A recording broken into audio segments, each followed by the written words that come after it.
Hey guys, this is Anthony Morganti from OnlinePhotographyTraining.com. Welcome to my video series, Learn Lightroom CC, also known as Lightroom in the Cloud.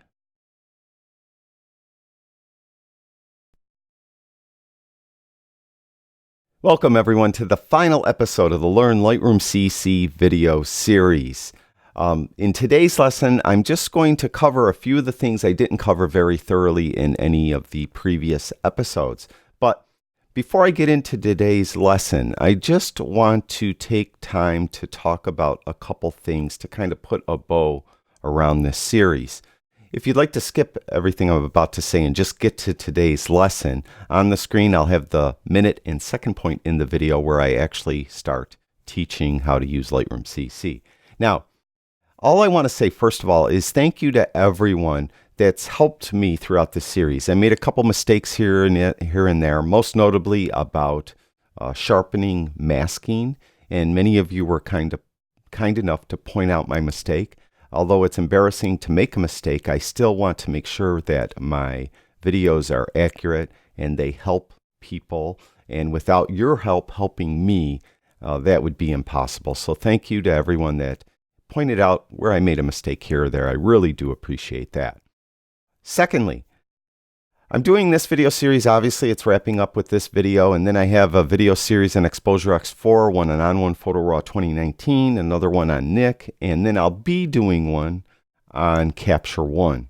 Once all those video series are done, I think this idea of teaching a piece of software from beginning to end that I've been doing for the last 4 or 5 years, I think it's kind of run its course.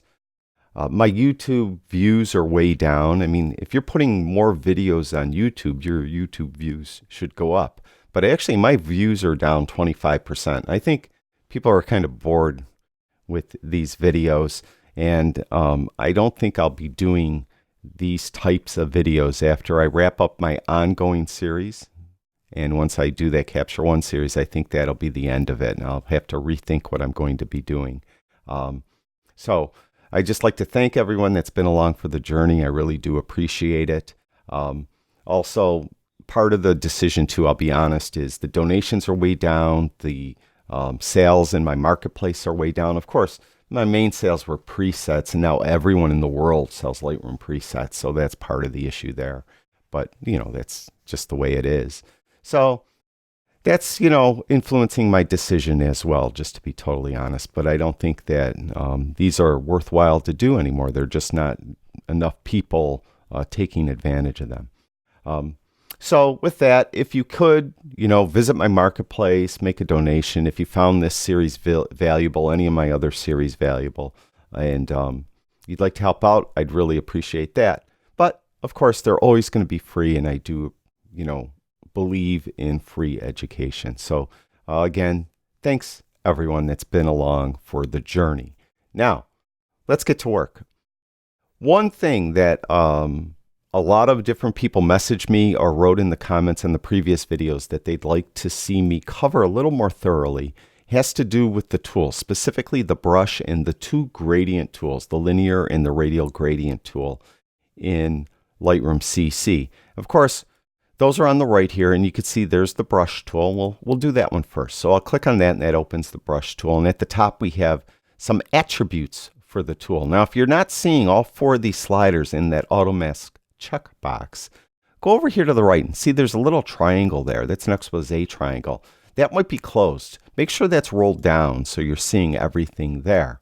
So we have a lot of attributes, and the first obvious attribute is the size of the brush. And you can affect the size of the brush with that slider. You could also do it with the bracket keys. Left bracket key makes it smaller. Right bracket key makes it larger. You also could, if your mouse has a center wheel, or if you're using an Apple Magic Mouse, you could spin that wheel or drag your finger on the mouse, the Magic Mouse, to affect the size of the brush. Below that is feathering. How much do you want that brush to kind of blend into the surroundings? And that's that feathering slider right there. Now, density and flow, a lot of people get confused about these. And to demonstrate this, I'm going to just click Auto Mask off, and we'll talk about Auto Mask in a minute. But what I want to do, I'm just going to pull exposure all the way down, and I'm going to get a brush about this big. Now, right now, flow and density is at, each of them are at 100, and exposure is at -4 all the way down. So if I click once on the left of this side here and just drag across, as a matter of fact, let me get rid of that for a minute. I'm going to take feathering all the way down too, because it'll make it a little more obvious. So I'll click and drag. You can see we got this solid black line. That's with flow and density, each at 100. Now I'm going to hit the delete key to get rid of that. Now I'll take flow down to like 9. And I'm going to click once and drag. Now you can see that line is a lot lighter. I'll drag and go across that line again. Now it got a little darker, and I'll just keep going across it. And you can see that it's getting darker and darker. And the more I drag on it or paint on it, the darker it gets until we're really at 100, as though I had flow at 100. So really all flow does, it limits the volume of paint exiting your paintbrush. No, you know, in analogous terms, but that's what it really does. It just limits the amount of paint that is coming out of the paintbrush. But it's cumulative. You could keep going over and over and over, and it's going to get darker and darker and darker. You're going to lay down more and more paint, as though flow was at a higher number. Now, density, on the other hand, let's flip these. Let's put flow at 100, and let's put density down like low, like around 10 or 9, right? Now I'll click and drag across, and you can see we got this kind of light gray line. Now I'll click and go across that again. Now you see it's not getting any darker. Even though flow is at 100, the density is the limiter. It's just limiting the amount of paint that will come out of that brush, period. Just a certain amount of paint's going to come out, and once that amount is hit, it's not going to go over that amount. So it's just limiting the amount. So density is an overall limiter, and flow is a stroke limiter, for lack of a better way to put it. So a lot of times we don't want to brush our adjustment on at 100%. We would like to limit it a little bit, and flow and density will help us with that. Most often we'll take flow down and do a brush stroke, and if it looks okay, we're done. If not, we'll add another brush stroke to add a little more flow onto it, and then maybe a little more by brushing it again. But if we want to be careful we don't go past a certain point, we'll bring density down as well. So that was kind of an overall limiter, so we don't overdo it. So that's those two brushes, flow, and or those two attributes for the brush, flow and density. Now the other one here, auto mask, that will help you try to limit your brush stroke to a very specific area. And what it does is wherever you click with the left mouse button, when you start to paint, it's going to look at the pixels that are directly under that brush, and it's going to try to just apply the brush stroke to the same type of pixels. Now, to better explain this, I'm going to zoom in a little here, and I'm going to drag over to the right. And to do that, because I have the brush key or the brush tool open, if I want to get the hand tool temporarily, hold in the space bar. So we hold that in, and we have the hand tool with the space bar, and then we could drag over to here. Now we have this light part, and then we have this dark part. Now I'm going to bring feathering back up, and we're going to keep exposure all the way down, and I'm going to take auto mask off. And you're going to see, I'll get a brush like right here, and I'll go right across, and you can see how it's going right over the everything. It's as though I laid it right on top of the image. Now if I turn on auto mask and I go here, you can see how it's staying in that brighter part. It's not encroaching below onto the darker cloud there, and it's not going on the darker clouds above. It's not perfect, but it's doing pretty good. Now, one tip for using it, that little plus sign in the middle, try to make sure that doesn't touch an area that you do not want the brush stroke to affect. So if I go on this bright area, as long as I keep that plus sign on the area that I want the brush stroke to be applied, I'll be fine. But as soon as I go up onto something else, it starts to paint on that area. So make sure that plus sign stays over the area you want the brush stroke to be applied, and off the area you do not want it applied. So that's auto mask. Okay, so now we're back, and that's the attributes for the brush. Now, a real world use of the brush is, let's say on this image, I probably maybe want to make the sky a little more colorful. And I'm going to warm it up. So I'm going to take temperature to the right. And usually what I'll do is I'll bring it way more than I need to bring it. Only because I kind of want to see where it's going and how it's affecting the image. So in this case, I think having feathering up high helps blend it in a little better. And so we kind of warm up that area there. Then I could come back in here and readjust it so it looks a little more natural. Now, if you want to see exactly where you painted, you could see an overlay. Now, to see an overlay, go to the button of the brush. That little circle is called the button. And if you hover over it, you'll see this red overlay appears. So that's showing us where we actually painted. Now, you could do some things with this overlay. You could cycle it by hitting the O key. So if I hit the O key once, you'll see that the overlay is showing, and it says Show Mask Overlay at the bottom. If I hit the O key again, it's showing the tool overlay and the mask overlay permanently. So you see there's the tool overlay is that button, and there's the painted area, or is where the red is. That's where I actually painted. Now if I hit the O key again, they're both permanently off. So I can't see the red overlay of where I painted or the actual 2 overlay, which in the case of the brush is that button. Now I'll hit the O key one more time and we're right back where we started, where we're showing the tool overlay. And if I hover over it, we'll see the brush stroke overlay. But if I come off the screen, everything disappears. And that's kind of an auto mode. Those of you familiar with Lightroom Classic CC, it's called auto.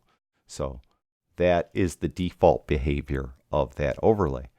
Now, if you want to add a second brush, you go up here to the top and you see this little plus sign. You click there, and now we'll add a second brush stroke. And maybe on this one, I want to add some contrast and some clarity to the sky. So I'll turn those up. I'll get a larger brush, and I'll just paint across the sky. And usually I'll overdo it just so I could see what I'm doing, right? And then you could come back in and readjust these. There, I lost the connection on my mouse at the worst possible time. There we go. Okay, so we could come back in and readjust those. So we'll bring that down and that down. Now, if, let's say, you're doing these brush strokes and, for temporarily, here, let's get a whole new brush. So I'll click plus, and I'll take exposure back down. Let's say you're painting the sky or something and you make a mistake and you come across here and you go, you had a nervous twitch. You didn't drink enough coffee. Well, you don't have to start over. What you could do is go over here and there's a little eraser tool. Click on that and then you'll be able to come in and erase your brush stroke. So that helps, again, if you make mistakes, and it will only affect where you paint. So that is the erase tool, and that's pretty much everything I think you'll need to know about the actual brush tool. Now, I should say real quick, now we have 2 brush strokes on this image, right? Well, we have 3 if I count that one. I'm going to get rid of that one. But we have these 2, the one for the sky and the overall sky, and this one where I add warmth to the sky. If I want to come back in and readjust either of these, I have to make them active. To make it active, hover over it and just click on the button. Now when the button has the little white dot in the middle, that's the active brush. So I could come in here and any adjustments I do will affect just that brush. If I want to go and readjust this one, I'd have to click on that one, make that active, and then I could come in and readjust settings for that one. So that's definitely, I think, everything you'll need to know about the brush. Now next we have the 2 gradient tools, the radial gradient and the linear gradient. We're going to start with the linear gradient, which is right here. And this, is really an imitation of a glass graduated filter that you would put on the lens of your camera, where it affects usually half of the image. Not always, but usually they're made so half of the image gets affected and the other half doesn't. And this is the exact same thing. Now, first of all, we have to apply it to the image. And I'll reset this and this. And for demonstration purposes, I'll have exposure all the way down. Now, All you need to do, you'll see the cursor when the tool is active is a little plus sign. Just click with the left mouse button and drag down. And you can see we're doing the gradient, and we could tilt it. And the more I drag it, the more the lines of the gradient separate. And what those lines are, that's the actual graduated zone. At the top or above this top line, the gradient is being applied at 100%. Between the middle line and that top line, it's like 75%. Between the bottom line and that middle line, it's around 25%, but it's graduated. And then below this bottom line, it's not being applied at all. So that comes in really handy, especially when you're doing landscapes and you want to do some adjustments to the sky, but you don't want anything else to be adjusted. So you could come in, and then once you lay it down, you could readjust it by just grabbing on that button and dragging it. You notice when I hovered over that button, the overlay appeared. And you have the same overlay quick key or shortcut key attributes of before. If you hit the O key, you'll cycle through all those same things we did with the brush. And you could also change the size of the graduated zone by just grabbing on the lines, the top and bottom, and dragging them in or out. And you could affect that area there. So you could, lay this down, put it exactly where you'd like it, and move these lines around. You also could come off the middle. Here, let's move it up a little bit so you maybe could better see it. Come off the middle button area, and you'll see your cursor turns into this double arrow, and then you could tilt it. So I'm going to delete it, and I want to show you some tricks for applying it. If you'd like to apply it either perfectly horizontal or perfectly vertical, hold the Shift key in when you click down. So I'm holding the Shift key in, and I click with the left mouse button, and you can see that it's very difficult to flip it or to tilt it. It won't tilt. But if I go far enough, it will tilt vertically. All right. So it basically is either going to be perfectly horizontal or perfectly vertical if you hold the Shift key in. Also, a little trick that's with Lightroom Classic CC, and tell you the truth, I'm not sure if it works with Lightroom CC, is if I hold the Alt or Option key in, it's Alt if you have PC or an Option if you have a Mac, and I click. Yeah, this does work here. And to better demonstrate, let me start over again. I'm going to hold the Shift key in, just the Shift key, so we're going to lay it perfectly horizontal. And I'm going to click with the left mouse button. You can see as I drag it down, it set the top line down, and then it's pulling the middle line and that bottom line away from the top line. So the top line is staying stationary. On the other hand, if I hold the Alt or Option key, again, it's Alt if you have a PC, Option if you have a Mac, and I'll hold the Shift key in too. So we're going to do a perfectly horizontal gradient. And I click with the left mouse button and drag down. You'll notice now the middle line is staying stationary, and the top line and the bottom line are moving away from the middle line. So there may be an application where you want to apply this, and you may want it to be showing this type of behavior when you apply it. So if you do, hold that Alt or Option key in when you do it. You can, again, always drag it to where you want it.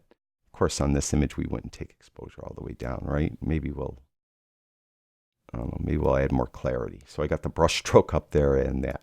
So that is the gradient tool. Again, hover over it, and you could add more than one. So if I wanted to add one to the sky and add another one to the bottom part of the image, instead of dragging down, just click. First of all, when you do it, just click like wherever you're going to put it. I'm not sure you could see so well in this grass, but click and drag up, and you'll put an upside down gradient on. I'll hold the Shift key in to make it straight. So on this one here, let's say I bring temp way down. So you can see that's just affecting the bottom of the image. So you could add multiple gradients on your image, and you don't have to always drag down and apply the gradient to the top of the image. You could push up and apply it to the bottom of the image. So that's everything you need to know about the linear gradient tool. You also, I should add, you could click right here, click the Invert key, and it will flip it if you wanted to. Kind of just flips the gradient. So if you had this gradient here and you want to flip it, click it, and you can see how it flipped it to the bottom. Now it's kind of upside down. Click it again, flips it the other way. So that's another way to flip the gradient. So there's the linear gradient. The last tool I want to cover is the radial gradient. And you can see that when I clicked on it, all these adjustments stay the exact same. So we have the same exact adjustments for the radial gradient that we had for the linear gradient. And this is basically a circle. So you could see our cursor is still a plus sign. Click in the middle somewhere, let's say, right here, and just drag out. And you can see we're applying this circular gradient to it. And if I let go, you can see we have now some handles. We could come in and readjust the gradient. And we have the center button, so I could drag it around, put it in a specific location. And to better demonstrate this, I should probably maybe have exposure down. So you can see that where it's affecting. In the middle, it's, in this case, it's not affecting, and it gradually starts affecting as it goes out till it's outside of the the outside of the circle, it gets applied 100%. Now, right now, invert is clicked. If I click on invert, it will flip it around. So now invert is off. And this is the default behavior of the gradient, where it's being applied in the middle, and it gradually gets taken away until it reaches the line of the circle here, and then it isn't applied at all. So that is this type of gradient. Again, invert there. You could affect the feathering of the gradient with this slider right here. One thing I should have mentioned, and I didn't mention with the linear gradient, is we also have a brush and a eraser here. If you applied either the linear gradient or in this case the radial gradient, and it's touching an area of the image you don't want it to touch, click on that eraser tool and you could erase it from that area. Okay. On the other hand, if you applied either the linear gradient or the radial gradient and you'd like to apply it to a part it didn't apply, you could come in with the brush and add it there. So that's what those tools there help you do. Either wherever the either linear gradient or radial gradient didn't get applied and you want to apply it, you could use the brush tool to brush it in there. If it applied somewhere you don't want it, you could use the eraser tool to get rid of it.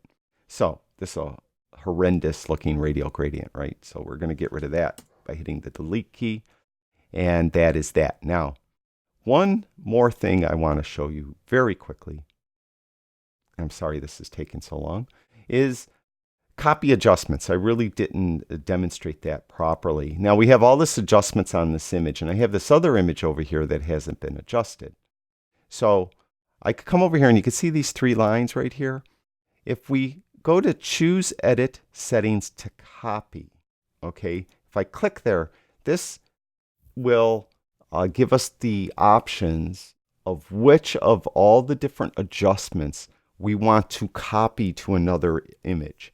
And most often we don't copy the tools, meaning the brush tool, the gradients, and the healing brush or clone brush, because those are very usually specific to an image. Unless you have the exact same image, you wouldn't want to copy those. So that isn't checked.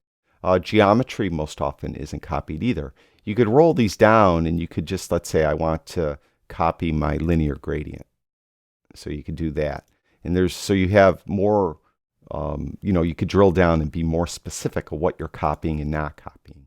So these are the settings I want to copy. So you click copy. Okay, so we copied those settings. So those are set. If you ever come in and they're not, and you know they're set, just go to copy edit settings right here, and we copied those again. So they're copied kind of to the clipboard. Now if I go over to this image and I click on this line, paste edit settings, just click right there. And now all the adjustments I did on this image outside, not the brush tool, but everything else has been done to that image. So that's really just copy and paste your settings. So that saves a lot of time. You have a lot of similar looking images. You processed one, you could just copy those settings to all the other images. Very easy to do. Now, real quick, I'm going to jump over to the iPhone, and somebody had a question about the iPhone, and I'll talk about that. The question I received concerning Lightroom CC Mobile is how do you take pictures from within Lightroom CC on your mobile phone or your tablet? Well, to do it, simply first open up Lightroom CC as I do here on my phone. Then what you should do is if you look over in the lower right hand corner, you'll see where it says Auto. Click on that and you'll have a number of different choices. If you choose Professional, you'll be able to change camera settings such as ISO and aperture and things like that. High dynamic range allows you to take an HDR image. Long exposure allows you to take a long exposure. You do that if you want to, let's say, blur out water like in a waterfall. Of course, you should have your phone on something like some type of tripod so that it isn't moving. And depth capture, actually, that's a newer feature of Lightroom CC that I covered in a previous video. And that allows you to kind of isolate a subject if you're doing a portrait or something like that. So for this demonstration, I chose Professional, and you'll see me do it there. And then you'll see on the right-hand side now we have white balance adjustment, ISO adjustment. We could change the shutter speed and exposure compensation. There's more settings if I scrolled up. But in this case, I'm going to change the ISO, take it off auto, and I end up putting it on 25. And you can see on the far left-hand side is the numbers move as I slide that slider around. So there it is at 25. Now I frame the picture and take the shot, and you can see the previews in the lower right corner. I'm going to take another shot and zoom in a little bit, take the picture. And once I'm happy with it, in the lower left-hand corner, there's an X. Click on that. I'm back into looking at all my images, and you can see that the first two images are the images I just took, and they're raw files. And if you want to process one, just click on it or tap on it. And there you have all the processing tools that we went over in previous episodes for you to process your image. All right, that wraps up this video series. This is a wrap. Thank you again, everyone that has stayed with me and watched the video series. I really do appreciate it. If you could share it, like it, all that stuff, I'd really appreciate that too. If you could visit my marketplace and buy something or make a donation, if you found this series valuable, I would appreciate that as well. Thank you again. Thank you everyone for watching my video series, Learn Lightroom CC. If you could do me a favor and like and share the video and subscribe to my YouTube channel, I'd really appreciate that as well.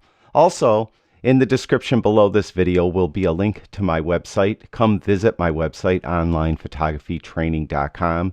There you'll find all kinds of free photography how-to articles and videos. I'll talk to you guys soon.